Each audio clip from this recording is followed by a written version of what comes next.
इस फिल्म की शुरुआत में हमें डेबी नाम की लड़की दिखाई जाती है जिसे अपनी घर की सफाई करते हुए एक ओइजा बोर्ड मिलता है, जिसे देखते ही उसे अपने बचपन के दिन याद आ जाते हैं, जिसे उसने अपने बचपन की फ्रेंड लेन के साथ मिलकर ओइजा बोर्ड को खेलना शुरू किया था। बचपन में डेबी ने अपने फ्रेंड लेन को बताया था कि ओइजा बोर्ड के जरिए हम स्पिरिट से कांटेक्ट कर सकते हैं और इस गेम को एंड करते समय हमें गुड बाय बोलना बहुत जरूरी है। जब वो बोर्ड को देख ही रही थी तो उसे लेन की कॉल आ गई। लेन से मिलने से पहले उसने ओइजा बोर्ड को जला दिया और खुद बाहर आ गई। लेन असल में उसका इंतजार कर रही थी कि वो दोनों मिलकर फुटबॉल मैच देखने के लिए जाएंगे, लेकिन डेबी ये कहते हुए मना कर देती है कि उसके पेरेंट्स घर पर नहीं है और अब वो लोग आने ही वाले होंगे। मैं आज तुम्हारे साथ नहीं आ सकती, हम कल सुबह मिलेंगे। लेन उसकी बात मान जाती है। डेबी उसे गुड बाय कहकर वापस घर में चली जाती है। ये उसका डिनर टाइम था और वो आराम से अकेले ही डिनर कर रही थी, लेकिन अचानक से ही उसके बैकयार्ड का दरवाजा खुल गया। वो बिल्कुल भी नहीं घबराई और जाकर उसने चेक किया,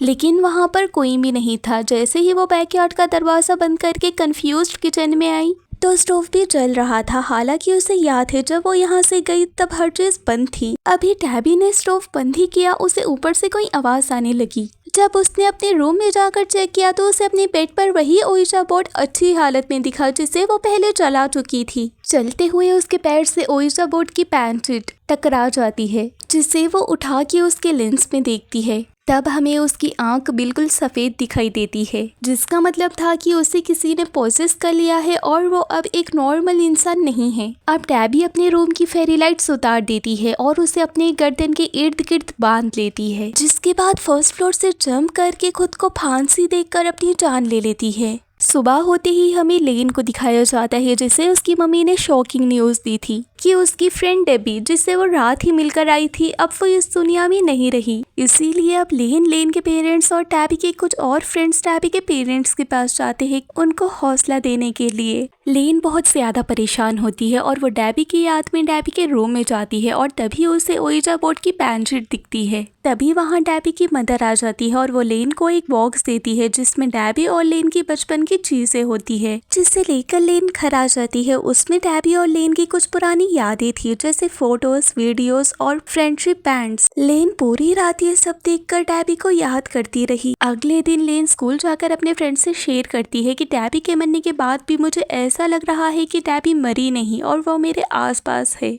वो मुझसे कुछ कहना चाहती है और मैं भी उससे बात करना चाहती हूँ। और बात करने का उनके पास एक ही रास्ता था और वो था ओइजा बोर्ड। तब लेन अपनी बहन सारा और फ्रेंड ग्रुप के साथ ओइजा बोर्ड ट्राई करने का सोचती है ताकि उसकी बात डेबी से हो सके। ये लोग इस गेम को डेबी के घर खेलने का सोचते हैं क्योंकि वहाँ पर डेबी के होने के चांसेस ज्यादा थे। लेन जाकर डेबी के रूम से ओइजा बोर्ड और प्लैनेट उठा लाती है। इसके बाद ये लोग ये गेम खेलना स्टार्ट कर देते हैं। ये सब लोग अपनी फिंगर्स बोर्ड पर रख देते हैं और कहते हैं कि अगर यहाँ कोई है तो हमें अपनी मौजूदगी का एहसास दिलाए। पहले तो कुछ नहीं होता, इसके बाद प्लैनेट येस पे मूव हो जाती है, यानी इसका मतलब यहाँ पर कोई था। इसके बाद प्लैनेट हाई फ्रेंड्स बनाती है, इसका मतलब यहाँ जो कोई भी था वो इन्हें हाई फ्रेंड्स कह रहा था। इसके बाद इन्होंने पूछा तुम कौन हो, जिसके जवाब में प्लैनेट डी पे मूव हो जाती है और ये लोग समझते हैं कि डेबी ही है।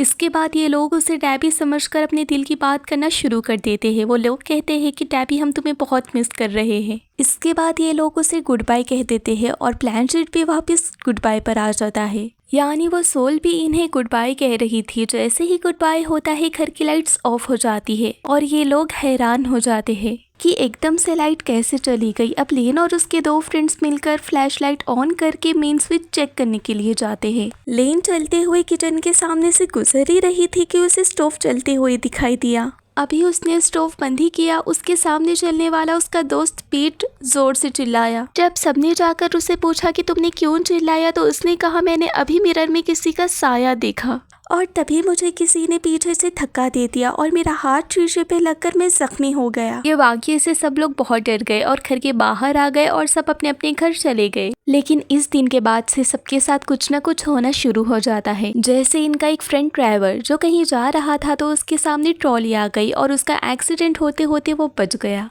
और फिर अचानक से उसके सामने हाई फ्रेंड्स लिखा हुआ आ गया। दूसरी तरफ इनकी एक और फ्रेंड इजाबेल जब अपने घर जाने लगी तो उसे अपनी कार पर हाई फ्रेंड्स लिखा हुआ दिखा, यहाँ तक कि पीट को भी अपने डेस्क पर हाई फ्रेंड्स लिखा हुआ दिखा। और लेन को भी अपने लैपटॉप पर हाई फ्रेंड्स लिखा हुआ दिखाई दिया और सब अपनी अपनी जगह काफी परेशान हो गए। सुबह जब ये लोग कॉलेज में मिले तो अपने साथ होने वाले इंसिडेंट को एक दूसरे के साथ शेयर किया। ये लोग सोचते हैं कि डेबी इनसे कुछ कहना चाहती है और ये सब मिलकर फैसला करते हैं कि वो एक बार फिर से ओइजा बोर्ड गेम खेलेंगे ताकि ये जान सके कि डेबी इनसे क्या कहना चाहती है। ये डिसाइड करने के बाद ये लोग डेबी के घर जाते हैं और उसी डाइनिंग टेबल पर ओइजा बोर्ड सेट करके अपनी फिंगर्स रखकर बैठ जाते हैं। ये लोग पहला सवाल पूछते हैं कि अगर डेबी तुम हमारे साथ हो तो हमें कोई इशारा दो, और इनके ये कहने के बाद इनके सामने वाली चेयर मूव होती है। ये लोग बिल्कुल भी नहीं घबराए और इन्होंने पीछे ही सवाल किया, क्या तुम डेबी हो? जिस पर प्लैंचेट नो की तरफ आ जाती है। अब प्लैंचेट डी और सेट की तरफ मूव होती है, यानी ये जो भी स्पिरिट है उसका नाम डी और सेट से बन रहा था। इसके बाद प्लैंचेट तेजी से मूव होना शुरू हो जाती है और वो वर्ड बनता है कि रन, मदर इज कमिंग, यानी भागो, माँ आ रही है। इसके बाद ओइजा बोर्ड हवा में उड़ने लगता है और ये चारों वहाँ से भाग जाते हैं। लेन घर आ जाती है, वो डेबी के लिए बहुत परेशान होती है और वो दोबारा डेबी के वीडियोस देखने लगती है। और इन्हीं वीडियोस में से एक वीडियो में डेबी ने ओइजा बोर्ड के बारे में बताया था। ये ओइजा बोर्ड असल में डेबी का नहीं था, उसे तो इसी घर में से मिला था जो पुराने घर के ओनर्स का था, जो उसे एटिक में मिला था। ये देखकर लेन फैसला करती है कि वो डेबी की एटिक में जरूर जाएगी। असल में वो जानना चाहती थी कि डेबी के घर में जो सोल्स है उनका रिश्ता डेबी के घर के पुराने ओनर से तो नहीं। अगले दिन वो एटिक में चली जाती है और इस घर में रहने वाली पुरानी फैमिली की उसे काफी चीजें मिलती है और फोटोज भी। और यहीं से उसे ये भी पता चल जाता है कि इस घर में पहले जेंडर फैमिली रहा करती थी। इनके बारे में जब ये सर्च करते हैं तो इन्हें पता चलता है कि इस फैमिली में 3 औरतें रहा करती थी, 2 बेटियां और एक माँ, जिसमें से एक का नाम डोरिस और दूसरी का पॉलिना था। यहाँ पर जो कुछ भी हुआ वो नॉर्मल नहीं था। छोटी बहन डोरिस जो घर से गायब हो चुकी थी और उसका कोई सुराग नहीं मिला, जबकि बड़ी बहन पॉलिना को अपने माँ के मर्डर के केस में गिरफ्तार कर लिया गया और जब उसे रिहा कर दिया गया तो उसे मेंटल हॉस्पिटल में छोड़ दिया था। अब लेन पॉलिना से मिलने का फैसला करती है ताकि वो जान सके कि उस घर में चल क्या रहा है। अब वो जाकर पॉलिना से मिलती है और उनसे पूछती है कि आखिर उस घर में चल क्या रहा है। तब पॉलिना अपने फैमिली बैकग्राउंड के बारे में बताना शुरू करती है और वो बताती है कि उसकी मदर स्पिरिचुअल रिचुअल्स किया करती थी, जिससे स्पिरिट से बात किया करती थी। पहले तो वो अपने हस्बैंड से कांटेक्ट करने की कोशिश कर रही थी, बाद में इन्होंने इसे अपना बिजनेस बना लिया। उन्हें एक ऐसा जरिया चाहिए था जो स्पिरिट की आवाज़ें उन तक पहुंचा सके और वो डोरिस को यानी अपनी ही बेटी को स्पिरिट से कनेक्ट कर देती है। इसके बाद स्पिरिट्स डोरिस की आवाज़ लेकर बोला करती थी। पहले तो उसकी मदर को उन्होंने बहुत हेल्प की, बाद में लेकिन ये आवाज़ें आउट ऑफ कंट्रोल हो गई। जब ये आवाज़ें उसकी माँ की बर्दाश्त से बाहर हो गए तो उसने डोरिस के होठ ही सील दिए ताकि वो कुछ बोले ना और उनका स्पिरिट से कनेक्शन टूट जाए। लेकिन उनके ऐसा करते ही वहाँ गलत चीजें होना शुरू हो गया। डोरिस गायब हो गई और आज तक उसका कोई पता नहीं चला। इसके बाद पॉलिना लेन को बताती है कि तुमने वो ओइजा बोर्ड यूज किया है तो तुम्हारा और डोरिस का एक कनेक्शन बन गया है। हो सकता है कि तुम्हें उसकी बॉडी मिल जाए जो आज तक किसी को नहीं मिली। वो लेन को अपने घर के बेसमेंट के बारे में बताती है जो खुफिया था और आज तक किसी को नहीं पता था। पॉलिना को लगता था कि डोरिस की लाश वहाँ पर मिल सकती है। वो कहती है कि तुम वहाँ पर जाओ, डोरिस की लाश ढूंढो और उसके होठों को खोल दो। इसके बाद वो आज़ाद हो जाएगी और उसके साथ साथ तुम लोग भी इस सब चीज़ों से आज़ाद हो जाओगे। लेन घर आकर अपने दोस्तों को ये सारी बातें बताती है। वो लोग काफ़ी डरे हुए थे और वो किसी भी मुश्किल में नहीं पड़ना चाहते थे। इसीलिए वो लोग डिसाइड करते हैं कि पॉलिना के कहे के मुताबिक वो लोग डोरिस की लाश को ढूंढ कर उसके होठ काट देंगे ताकि सब पहले की तरह नॉर्मल हो जाए। अब लेन अपने दोस्तों को लेकर उस बेसमेंट की तरफ जाती है जो पॉलिना ने उनको बताया था। इस बेसमेंट में जाते ही सबके साथ अजीब होना शुरू हो जाता है। लेन को छोड़कर बाकी सब पर किसी ने हमला कर दिया और उन्हें बेहोश कर दिया। ये असल में डोरिस की मदर थी जिसकी मौत यहीं बेसमेंट में हुई थी। लेन उस औरत से बचते हुए उस जगह तक पहुंच जाती है जहां पर डोरिस की लाश थी और उसके होठ अभी भी सिले हुए थे। लेन ने जल्दी से उन होठों को काट दिया और उसने जैसे ही काटा उसकी मदर की सोल वहां से चली गई एक अपनी दुनिया में और वो आज़ाद हो गई। एक मुसीबत तो खत्म हो गई, लेकिन ये नहीं जानते थे कि एक मुसीबत खत्म करने पे इन्होंने दूसरी मुसीबत मोल ले ली है। डोरिस के होठ काटने की वजह से डोरिस के सोल को आवाज मिल चुकी थी। अब वो और भी ज्यादा ताकतवर हो चुकी थी। इस बात का अंदाजा इन्हें तब तो नहीं होता, पर दूसरे दिन पीट को डोरिस ने पोसेस करके उसके होठ सिल दिए, बिल्कुल उसी तरह जिस तरह उसके सिले हुए थे। उसके बाद उसे मार डाला। अब जैसे ही लेन को इस बात का पता चलता है वो फौरन से पॉलिना के पास पहुंच जाती है और उससे पूछती है कि ये सब क्या हो रहा है। उसने जो जो बताया इन्होंने वही सब किया। इसके बाद भी इनके दोस्त की मौत कैसे हो सकती है, और डोरिस के होठ जिस तरह सिले हुए थे उस तरह इसके होठ क्यों सिले हुए थे। उसकी बात सुनकर पॉलिना पागलों की तरह हंसने लगती है और कहती है कि मैंने तो तुम्हारे साथ एक खेल खेला था अपनी बहन को छुड़वाने के लिए। अब वो आज़ाद है और आ रही है तुम सबको मारने के लिए।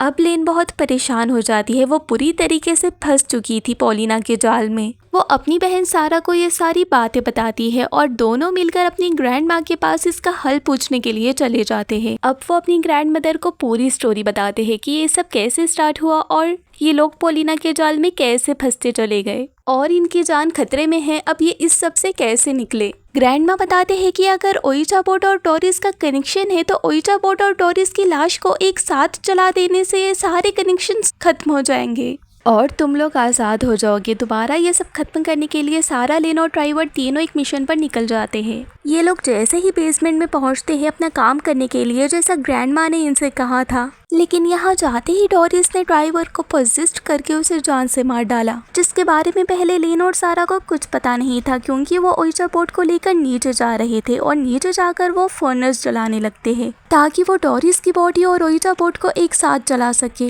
लेकिन तभी पीछे से डोरिस आकर सारा को घसीटते हुए उस सीक्रेट कमरे में ले जाती है जहाँ डोरिस को मारा गया था। इससे पहले कि डोरिस सारा के होठ सीती और वो मर जाती, लेन के दिमाग में एक आइडिया आता है। वो यहाँ बैठकर ओइजा गेम खेलना स्टार्ट कर देती है क्योंकि उसे पता था कि ये गेम खेलने के दौरान आसपास के सोल को इनके पास आना ही पड़ता है। उसका ये प्लान काम भी कर गया। उसके ये स्टार्ट करते ही डोरिस यहाँ पर आ जाती है, पर वो इस गेम को खत्म करना चाहती थी और इसीलिए वो ओइजा बोर्ड के प्लैनेट को गुड बाय की तरफ लाना चाहती थी। पर लेन अपनी पूरी ताकत लगाती है, लेकिन इंसानी ताकत शैतानी ताकत से कम होती है। पर तभी वहाँ पर उसका साथ देने के लिए उसकी दोस्त डेबी की सोल आ जाती है और दोनों जोड़ लगाते हैं कि प्लैनेट गुड बाय पर ना आए। जिस वक्त इनके बीच में प्लैनेट को लेकर लड़ाई चल रही थी, उसी वक्त सारा ने मौका देखकर डोरिस की डेड बॉडी को फर्नेस में फेंक दिया और उसी टाइम लेन ने भी ओइजा बोर्ड को उठाकर फर्नेस में फेंक दिया बिना गेम को खत्म किए। इनके ऐसा करते ही यानी ओइजा बोर्ड को और डोरिस की डेड बॉडी को एक साथ चलाते ही डोरिस की सोल भी इस दुनिया से चली जाती है। ये लोग अपने मिशन में कामयाब हो जाते हैं, लेकिन इन्हें इस बात का दुख था कि इन्होंने अपने 3 दोस्तों को खो दिया। इसके बाद के सीन में हमें लेन को दिखाया जाता है जो अपने रूम में थी और उसे अपने रूम में प्लैनेट दिखाई देती है, जिसे उठाकर जब उसने उसकी लेंस से देखा तो उसकी आंख बिल्कुल इंसान की आंख की तरह दिख रही थी। इसका मतलब ये था कि अब सारी शैतानी चीजें खत्म हो चुकी है और इसी के साथ ये मूवी यहीं पर एंड हो जाती है।